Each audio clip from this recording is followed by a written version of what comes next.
Baik semuanya, selamat pagi, shalom. Kali ini kita masuk dalam uji multikolonialitas dari kelompok 4. Langsung saja dalam pengertian uji multikolonialitas. Hubungan antara variabel independen dalam regresi berganda dengan tujuan untuk menguji dan mengetahui apakah dalam satu model regresi ditemukan adanya korelasi yang tinggi atau sempurna antara variabel independen. Pengujian dapat dilakukan dengan mengenai toleransi dan varian inflation faktor atau VV pada model regresi kriteria. Keputusan terkait uji multikolonialitas adalah sebagai berikut. Jika nilai VV lebih kecil dari 10 atau nilai toleransi lebih besar dari 0,01, maka dinyatakan tidak terjadi multikolonialitas. Jika VV lebih besar dari 10 atau nilai toleransi lebih kecil dari 0,01, maka dinyatakan terjadi multikovariantas. Jika koefisien korelasi masing-masing variabel bebas lebih besar dari 0,08, maka terjadi multikolonialitas. Tetapi jika tidak lebih besar dari 0,08, maka tidak terjadi multikolonialitas. Di sini kami mempunyai contoh uji multikolonialitas. Penelitian yang akan diuji. Buka program SPSS, lalu klik variabel view. Selanjutnya, pada bagian name, tuliskan motivasi, minat, dan prestasi. Dan pada bagian decimals, ubah semua menjadi angka 0. Pada bagian label, tuliskan motivasi atau X1, minat atau X2, dan prestasi atau Y. Pada bagian measure, ubah menjadi scale. Abaikan pilihan lainnya, maka akan tampil seperti yang ada di layar. Setelah itu, klik data view, lalu masukkan data motivasi, minat, dan prestasi yang sudah dipersiapkan tadi. Bisa dengan cara copy paste atau ditulis satu persatu. Selanjutnya, dari menu SPSS, pilih menu Analyze. Kemudian pilih submenu, Regions, lalu pilih Linear. Muncul kotak baru dengan nama Linear Regression. Selanjutnya, masukkan variabel motivasi X1 dan minat X2 pada kotak independen S. Lalu masukkan variabel prestasi Y pada kotak dependen. Kemudian pada bagian method, pilih enter lalu klik statistik. Setelah mengklik statistik, maka muncul di layar linear regression. Maka aktifkan covariansi matris dan collinearity diagnosis. Maka ketik continue.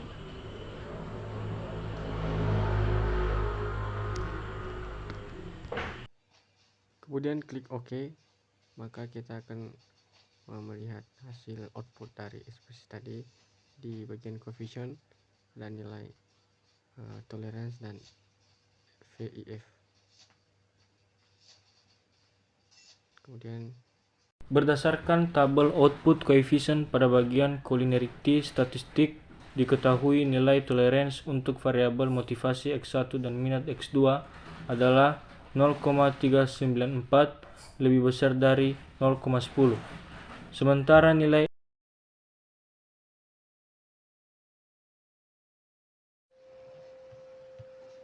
baik teman-teman, setelah kita mempelajari menguji multikolonialitas, kemudian kita akan masuk ke uji autokorelasi. Yang pertama dulu kita harus tahu itu apa uji autokorelasi. Uji autokorelasi merupakan uji yang dilakukan untuk dapat melihat apakah terjadi korelasi di antara suatu periode dengan periode-periode sebelumnya. Kita akan menguji autokorelasi menggunakan uji Darwin-Watson test. Ya, jadi kita melihat di sini ada dasar pengambilan keputusan dalam uji autokorelasi Darwin-Watson. Yang pertama, jika D atau Darwin-Watson lebih kecil dari DL atau lebih besar dalam kurung 4 dikurang DL, maka hipotesis 0 ditolak, yang berarti terdapat autokorelasi.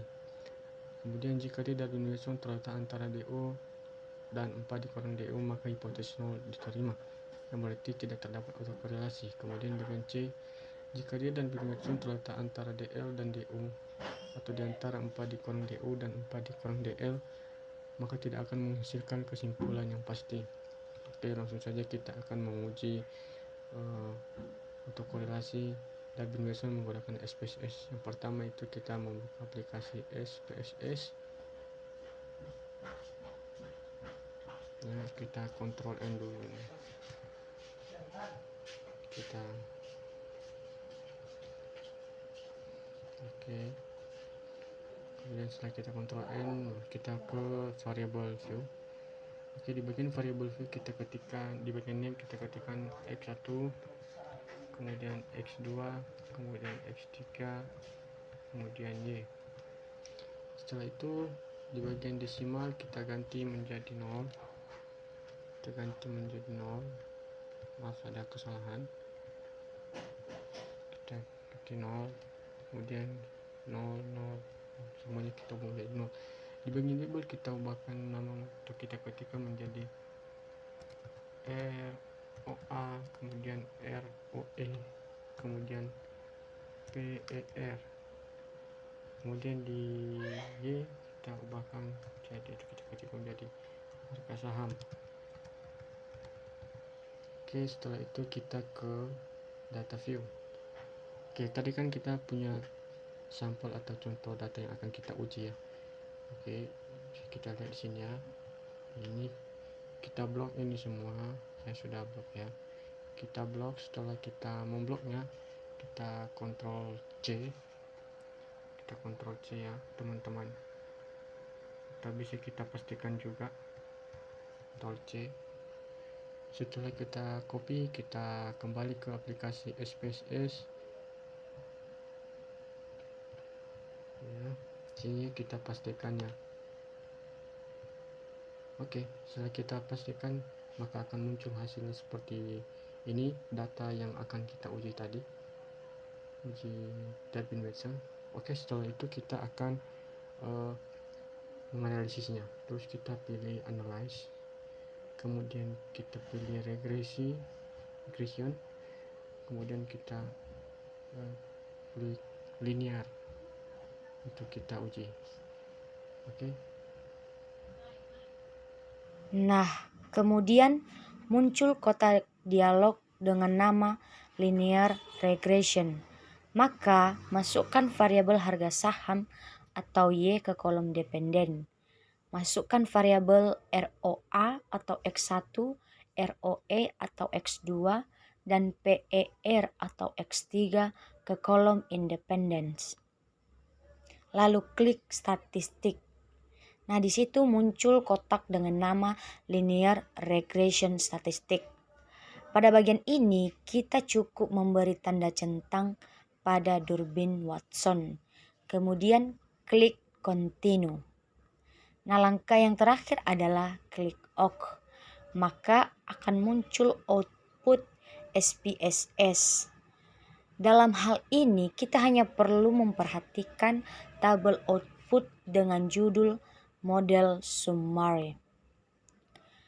Jadi teman-teman, kesimpulannya di mana nilai Durbin Watson atau D sebesar 2,186 lebih besar dari batas atas atau DU yakni 1,727 dan kurang dari 4 kurang DU 4 kurang 1,727 sama dengan 2,279. Maka sebagaimana dasar pengambilan keputusan dalam uji Durbin Watson di atas dapat kita simpulkan bahwa tidak terdapat masalah atau gejala autokorelasi.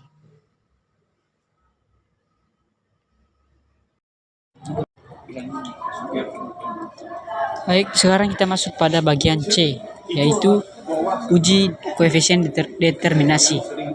Uji koefisien determinasi bertujuan untuk mengukur seberapa besar pengaruh variabel independen terhadap variabel dependen. Uji koefisien determinasi dilakukan untuk menentukan dan memprediksi sebesar-besar kontribusi pengaruh yang dilakukan oleh variabel independen secara bersama-sama terhadap variabel dependen. Nilai koefisien determinasi berkisar antara 0 dan 1. Nilai yang mendekati 1 memiliki arti bahwa variabel independen memberikan hampir semua informasi yang dibutuhkan untuk memprediksi variabel dependen. Sebaliknya, jika nilainya semakin kecil, artinya bahwa kemampuan independen dalam menjelaskan variabel dependen sangat terbatas. Nah, langkah-langkah uji koefisien determinasi menggunakan SPSS. Langkah pertama, persiapkan data tabulasi. Untuk masing-masing variabel penelitian yang akan diuji. Buka SPSS. Dalam kolom name, tulis X1, X2, dan Y.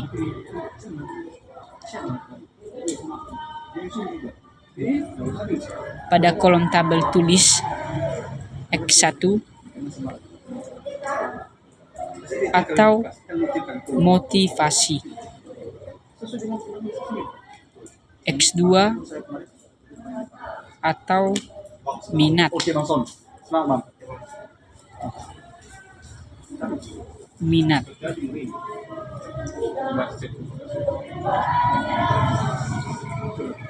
Y atau prestasi. Kolom desimal ubah semuanya menjadi 0.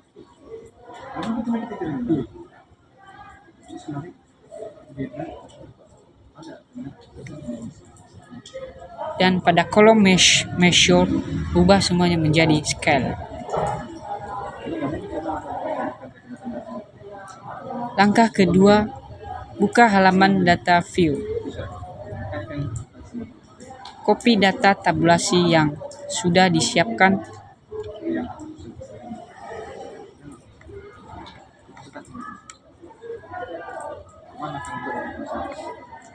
Dan kemudian klik paste.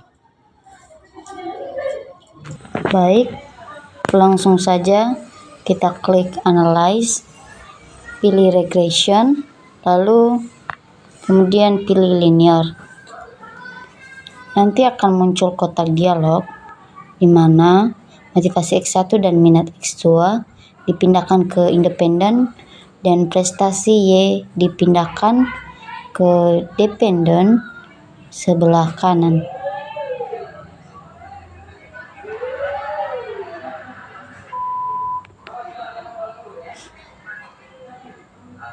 Oke, setelah kita memindahkan semuanya, langsung saja kita klik OK. Nanti akan muncul beberapa tabel yang terdiri dari 4 tabel.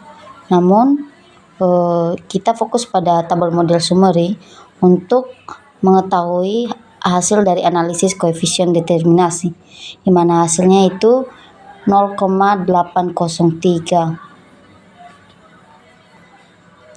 Oke, langsung saja kita pada interpretasinya yang sudah kami siapkan sebelumnya di makalah kami, yaitu dari tabel output summary kita bisa mengetahui bahwa koefisien determinasi besar 0,803, yang artinya pengaruh variabel independen terhadap variabel dependen sebesar 80,3%.